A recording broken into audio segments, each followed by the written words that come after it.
This wonderful day in Southern California. My name is Star Jesse Taylor, and I am here to bring you the podcast I Am a Human Being.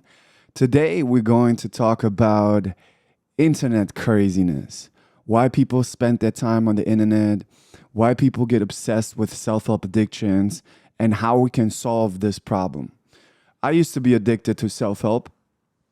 I used to listen to spirituality in my car, everywhere I go, spiritual videos, self help videos, because I thought this would give me the ability to be a better person, to grow more. And I didn't know it was a pattern in itself.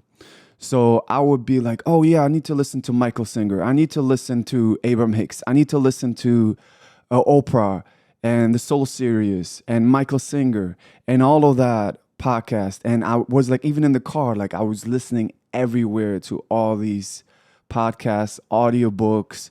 And I thought that just by listening to them, I improved myself.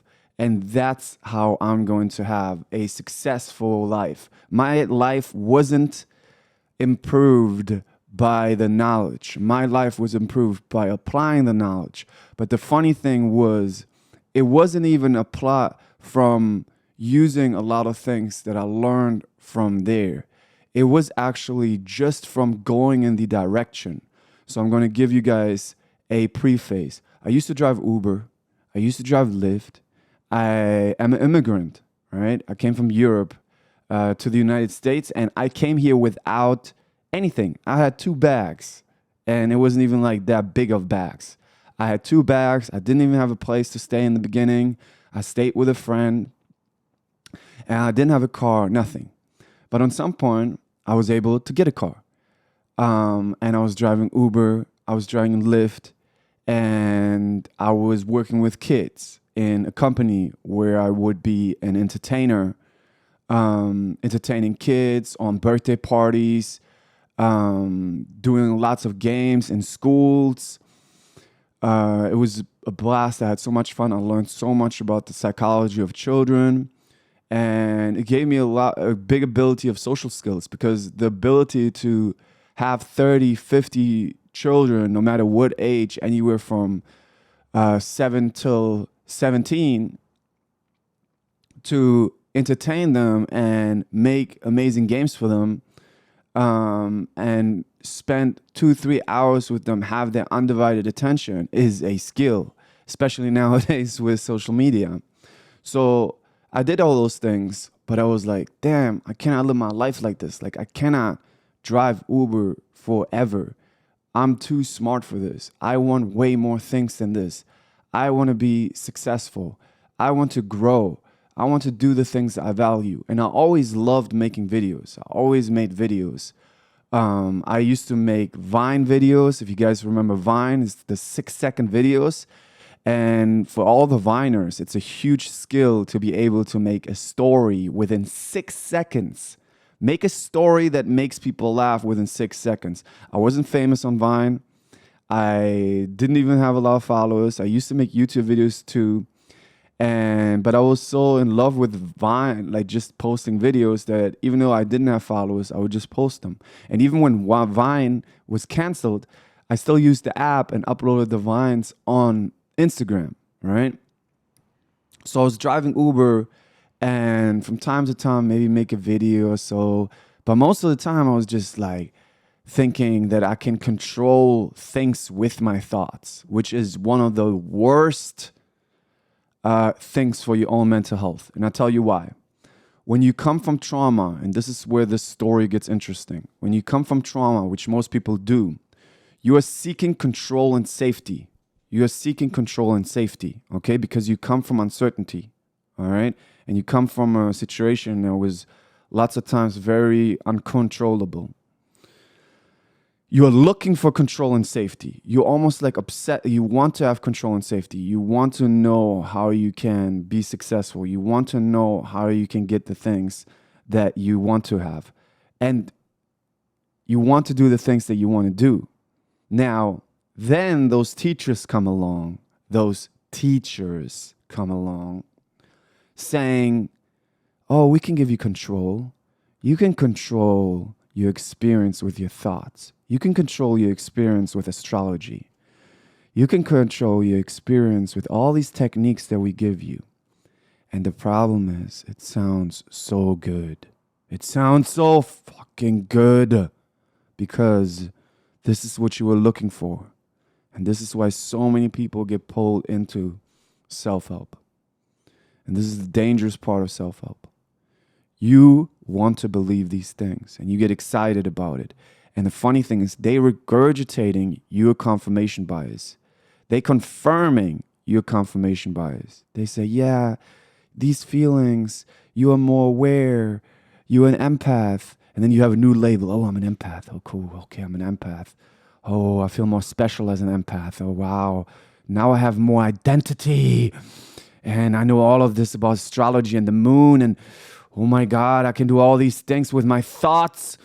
Oh, I'm going to get all kinds of money with my thoughts and all those things. And the relationships, the soulmates, they're going to just come. I don't have to do anything. And this is fulfilling so many of the trauma addictions because you don't want to be uncomfortable, right? And it's so easy to say, oh, I can do this with my thoughts. And it's so easy to just watch video after video after video. And guess what the brain does? The brain uses exactly that for compulsions. You read a book, right? Any book, and you apply a little bit. You're like, yes, this is great. Da, da, da, da. But then the brain's like, no, we're not ready yet. We need to heal more to be able to be in relationships. We need to heal more to be successful. That's why we're not successful yet. It should come easy, it says. It should come easy because that's what these teachings says. It's allowing, it's easy, it's effortless, it's flow. It's so fucking ridiculous. It's so fucking ridiculous and such a brainwashing. And there's so many people, fucked up teachers out there. So many fucked up, and I'll look you right in the face. You are fucked up. And some of you don't even know because you're brainwashed yourself, because you get a sense of identity yourself. I'm not going to name names. But all you, I'm an empath, I'm a seer, I can see those things for you. Fuck you. Fuck you. I'm serious. You're hurting so many people's mental health. And I was caught in that. And it's so important to look at, do we want to believe these things? Because if we want to believe these things, like religions, for example, right? Because it's a new identity. It's a new way of control. You get these mental concepts. You get these parameters. Right? You get this map that's saying, if you do these things, you go to heaven. If you do these things, you can be in control of even after death. Because it's always trying to get rid of uncertainty, right? All these traumas is always trying to get rid of uncertainty. And they promise you, the pastor is promising you get rid of uncertainty if you do this phrase in the Bible, if you stay with these commandments. It's fucking ridiculous. And in spirituality, if you think the right thoughts, it's just going to effortlessly come. You don't have to do all that effort work, but give me the money, give me the money, give me the money, give me the money. Give me the money. Take me to the money, as we seen. I think that's what he said in Tobey Maguire. Bring me to the money. Bring me to the money. Was it Cuba Gooding Jr.? It was. So this is the trap, because people think they got out of identification with the brain, but they just got into a new identification. And the new identification is, oh, I'm this spiritual person and I know so much more. But really, you just identified with a new pattern in your brain. You identified with new concepts. And now it's so important to bring in cognitive diffusion, because cognitive diffusion is the ability to differentiate between you and your brain. But the voice that comes in and says, no, these are the right teachings, sounds so right. And I know this when I got out of this trap. It felt so wrong because I felt like I leave a community behind. It felt like I'll leave something behind that I might miss out on. What if they're right? But it was all thoughts. It was all thoughts. The brain knows exactly what's going to keep you there. The brain knows exactly what's going to keep you doing compulsions. And it wants to protect you. It's your friend, actually. This is what you got to understand. if you want to do the things that you value, and if you don't do the things that you value, like making a podcast, doing your music, doing paintings, starting your business, starting your Instagram, starting your TikTok, doing the doctor, doing all those things, even in school, doing the project, if you don't do those things, you are telling your brain with your behavior that those things must be dangerous, because why would you not do them if they're not dangerous? Why would you not do them if they're not dangerous? Do you understand? They must be dangerous, because if they wouldn't be dangerous, you would do them. And your brain observes your behavior. It observes what you spent your time on. It observes your actions. And it reacts to those actions. It doesn't understand language. You think it understands language. You understand language. That's the funny thing. You understand language. The brain doesn't understand language. I'll prove it to you. Tell your brain right now to never give you a negative thought again. Tell your brain right now to never give you a thought again about your ex cheating on you, that he cheated on you. Or never give you jealous thoughts of your current relationships. Or, never in general give you thoughts about not being confident, not being not good enough. Your brain's like, doesn't understand. It's like, what are you talking about? I don't speak language. I speak behavior. Now, but if you react to those thoughts, if a thought comes in, oh, you're not deserving, and you talk back, oh yeah, what should I do? I need to buy a sexy dress. I need to make more money. And you go back into that, you talk to those thoughts, which is you reacting to it. The brain gives you more thoughts because you're reacting. It's your behavior, even with your thoughts. And even your outside behavior, if in the morning you wake up and you like spending time on getting ready to impress other people, wearing clothes to impress other people, or even rehearsing in your car the way you talk in school or the way you talk at work in a way that you impress other people, that you chase the validation of other people, the brain's like, oh, you love chasing the validation of other people. I want to support you in chasing the validation of other people. How can I support you in chasing the validation of other people? Oh, I know. I just have to give you more feelings of insecurity. I just have to give you more thoughts of not being good enough. The brain doesn't differentiate. It doesn't judge you chasing validation. It doesn't see it, oh, this is bad for his mental health. No, it's like, he loves doing it. I want to support him. But the same way, if you, instead of acting on these patterns of trying to impress and chasing validation, act on the things you value, do the things that you value, even though it might feel uncomfortable, over time, you're showing your brain with behavior that you care about what you value. And then your brain goes, oh, we value ourselves. That's where confidence comes in, right? But it's going to be about the behavior, not some fucking affirmation. Someone tells you, I'm confident. Look at me. I'm confident. No, I'm confident. I'm confident. I'm confident. Most of these people brainwash themselves, guys. And it's not even deep. This is what I want you guys to notice. It's not even a layer deeper like you think about spirituality. It's not even deep. The reason is because they are still identified with their brain. They are still identified with their thoughts.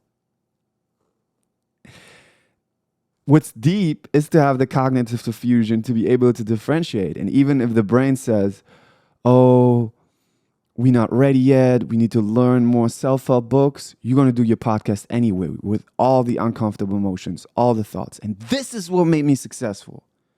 Making those videos, making 4,000 videos on TikTok with any emotions and thoughts, doing the things that I was scared of, publishing my first course on Teachable when the brain says, oh, it might not be ready yet, I don't know if it's that good, and doing it anyway because I knew it was a pattern, and I have to show my brain that I'm the kind of person who makes courses. I like to tell the story of Aaron Doughty, even though I don't watch his teachings. I mean, some of them might be like, okay, just don't, like, there's a lot of just, again, what I'm talking about in there, okay? But he had actually a good story that he told about him becoming a YouTuber. He said, I wanted to show my brain that, I don't think he said show my brain, but I want to show myself that I'm a YouTuber. And even though his sister like teased him for having like 12 subscribers, are you making videos for your 12 subscribers? He every day made a video to show himself that he's a YouTuber. And this is how you show yourself that you're deserving. This is what Mark Freeman talks about. Mark Freeman talks about this. Stealing happiness. Because your brain tells you, oh, I'm not good enough yet.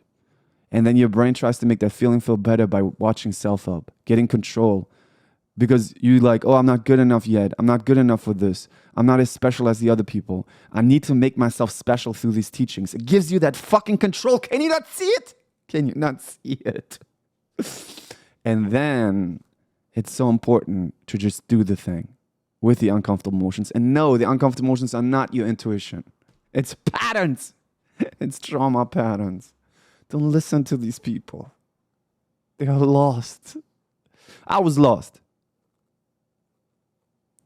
I was really smart.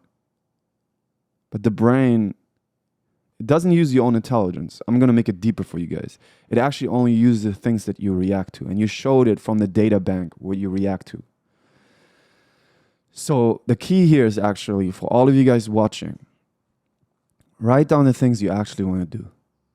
The podcast, not the things that you think will bring you there. Not the tools that you think like on the way. Yeah, if you want to be a translator, you better know the languages, of course. I'm not saying that. If you want to be an audio engineer, you want to know the tools, how to be an audio engineer, how to good at it, and do the things. If you want to be a podcaster, you need to do podcasts. If you want to sing, you need to sing. But you don't need to, even meditating to try to get ready to do something is a compulsion. Everything can be a compulsion or it can be a value. Not everything. Everything can be a compulsion. Not everything can be a value. But let's say meditation. I used to, because I've been coaching for like 3 years now, and I was always really ambitious to help my clients. So I would always try to do the best. And I was like, okay, I need to meditate before every coaching call. And that was a compulsion too, because I tried to get a certain state to make the coaching call amazing. See how everything that seems even good can be a compulsion or not? Now, if we meditate just to build the skill of emotional fitness, the ability to have all the thoughts and emotions, that's a value. But if we would do it to get rid of certain feelings, get rid of certain thoughts, that's a compulsion that will hurt your mental health. You will waste your time. So, my loves, it's going to be about you guys writing down what you want to do. And even though the brain tells you, no, we're not ready yet, and it's going to give you that icky feeling in the stomach, you're not going to like it. Because it has to hold you back. It has to find, it doesn't have hands and arms, but it has emotions. It even has I have clients that I help. And when they cut out even the emotional part, a lot of times the brain will give them headaches and bodily sensations. And they're like, no, this is a real sensation. I cannot do these things. And the brain has the ability to give you guys that. And this is why it's important to make it about actions proactively and write them out on a whiteboard or write them out on notes and set during the day the actions that you want to grow. If you want to build your TikTok, I make 3 videos a day. What do I want to give? Instead of making videos to chase validation, which causes you to be more insecure, which a lot of the twerking videos out there of the girls trying to get more and more followers, right? So it's going to be about you guys making those videos and making them in a way that you value, to show yourself that you value yourself. And the brain will not like it. The brain's like, no, people are not going to like this, even though you like it. And if you react to it and you do it in a way they like it just to make feelings feel better, you're going to create more insecurity and you're not going to create success. So the challenge here is for this Western society to be comfortable with being uncomfortable, because the old pattern is the comfortable pattern. And it might feel right, but it's wrong. And the new way right now might feel wrong, but it's right. That's why we don't make it about feelings, because you're just going to stay on the emotional addictive engine. You need to change to the valued action engine. And this is the understanding that I hope you guys seen in many of my videos, and the most important thing is that you practice, because the only way to change your brain is to change your behavior. And you will, and this is from my own experience. This is from my own experience, right? This is from my own experience. Your brain will change so much, you will not recognize yourself anymore. Your brain will change so much, you will have to remember the old fears that you used to have. Oh, I used to do this. I remember when I started mindfulness, and after a few weeks, I looked back and I said, damn, I even forgot the things that I used to be scared of. Mindfulness is so important because there's outside compulsions and there's inside compulsions. Outside compulsions, example, you're in a relationship, jealousy comes up. As we know, trying to make feeling feel better is a compulsion. You coming here, trying to make jealousy feel better by going on Instagram and the stories to check what your boyfriend's doing, to get control, to see that they don't cheat. You just did a compulsion. That's an outside, a physical compulsion. With your phone, you grabbed your phone, you checked. Outside. This will all cause more mental health problems, by the way, doing these compulsions, and will hurt, give you more jealousy. Now, an inside compulsion is, okay, let's say you and me work together and you cut out that compulsion and instead you do something that you value. You play soccer. But if you play soccer and a thought comes in your brain that says, oh, is he cheating on you, right? We cannot control that thought, by the way. It's okay that that thought comes in. It's just an old pattern that comes in. We cannot control that. We cannot control the feelings that come in, but you can control if you talk back to it. And if you talk back to that thought that says, oh, what if he cheats on you? And then you think, oh yeah, that's right. I remember he looked at my friend Susie like this, or da-da-da-da-da. You are feeding the pattern the same way, okay? So to wrap this up, self-help addiction is dangerous. And getting caught up in the thoughts that you can control things with your thoughts is dangerous too. Because if you like, I can only have positive thoughts, guess what your brain eventually does? Oh, we can only have the positive thoughts? Oh, what about this negative thought? What's about this negative thoughts? What about this negative thoughts? And it looks for threatening and danger, and you're messing up your whole brain. So the real spirituality is about doing the actions that you value with any emotions and thoughts mindfully. And mindfully is so important because you want to bring your brain back to doing this right now and show your brain that you are the boss. Because most of the time, you're reacting to brain patterns and you're being a slave to the brain. The brain gives you a feeling of boredom, you grab the phone. Oh, TikTok, I need to get rid of boredom. The brain gives you anxiety or thoughts that you want to feel like, you grab the phone. You're being a slave to the brain. And of course, the brain gives you then more anxiety because that's the pattern you develop. And I'll explain you why. Brain gives you boredom. You grab the phone. You might get rid of boredom, so more relief comes. So the brain's like, oh, we're happy. How do we get happy? So I gave him a feeling of boredom, and they fixed it. Got the phone and got happy. So the only thing I have to do is give them more boredom. Do you understand? Gives you anxiety. You fix it with the phone. The brain gives you more anxiety. The brain, almost it's like it gives you everything that you try to get rid of. Everything that you resist. I'll give this example of the house. Let's say you're in a house and you have thousands of chairs in the house. You're like, I don't want to have these chairs anymore. Why do I have all these chairs? And you start throwing the chairs out the window, start throwing the chairs out the door, and you throw them out. If the brain watches you, brain is like, oh, they love throwing chairs out the window. That's what they love. They love that activity. Oh my God, they're running out of chairs. Let me give them more chairs. I need to bring more chairs in. It's the same thing with thoughts and emotions.